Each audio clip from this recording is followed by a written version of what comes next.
అండి, welcome back to mouth melting NS cooking blogs. ఈరోజు మనం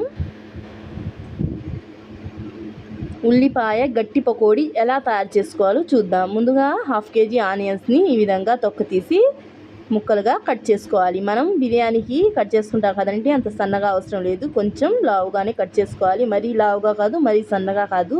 ఇక్కడ నేను వీడియో క్లిప్లో చూపించిన విధంగా మీడియం సైజులో కట్ చేసుకోవాలి.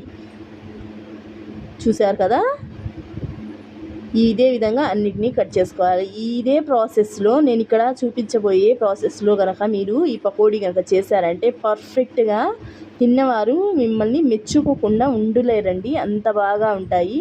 టేస్ట్ అయితే ఫస్ట్ టైం చేసేవాళ్ళు కూడా ఈ కొలతలతో ఇదే విధంగా చేస్తే ఖచ్చితంగా సూపర్ టేస్టీగా ఉంటాయి. నేనైతే ఇది మా నాన్నగారు నా 8th క్లాస్ టైంలో రంజాన్ నెలలో ఉపవాసం ఉన్న వాళ్ళ కోసం సాయంత్రం ఇఫ్తార్కి తయారు చేస్తుంటే నేర్చుకున్నాను. మా నాన్న దగ్గరుండి మరీ నేర్పించారు నాకు ఈ రెసిపీ, కాబట్టి ఇది మా నాన్నగారి రెసిపీ అని చెప్పొచ్చు. అంత బాగా ఉంటుంది, అంత టేస్టీగా కూడా ఉంటుంది. చాలా అంటే చాలా టేస్టీగా ఉంటాయండి. అన్నిటినీ ఈ విధంగా ఆనియన్స్ని అన్నిటినీ కట్ చేసుకోవాలి. మీకు కూడా ఖచ్చితంగా నచ్చుతుంది ఈ ప్రాసెస్ అయితే. ఒకసారి వీడియోని స్కిప్ చేయకుండా మొత్తం చూడండి. ముందుగా కట్ చేసుకున్న ఆనియన్స్ని బౌల్లోకి తీసుకొని 1/2 kg ఆనియన్స్ని ఈ విధంగా కట్ చేసుకుని వేసుకున్నామండి. 4 పచ్చిమిర్చిని కూడా ఈ విధంగా కట్ చేసుకొని వేసుకోండి. కొన్ని కరివేపాకు రెబ్బలను కట్ చేసుకొని వేసుకోవాలి.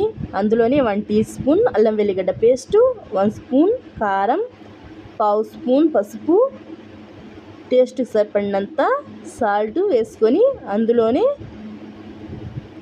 1 స్పూన్ వాము వేసుకోవాలండి. మీకు ఇష్టమైతే వేసుకోవచ్చు వాము, లేకపోతే స్కిప్ చేయండి. నేనైతే పిల్లలకి అజీర్తి చేయకుండా ఉంటుందని వాము వేసాను. పెద్దవాళ్ళైనా వేసుకోవచ్చండి, కడుపు ఉబ్బరంగా లేకుండా బాగుంటుంది.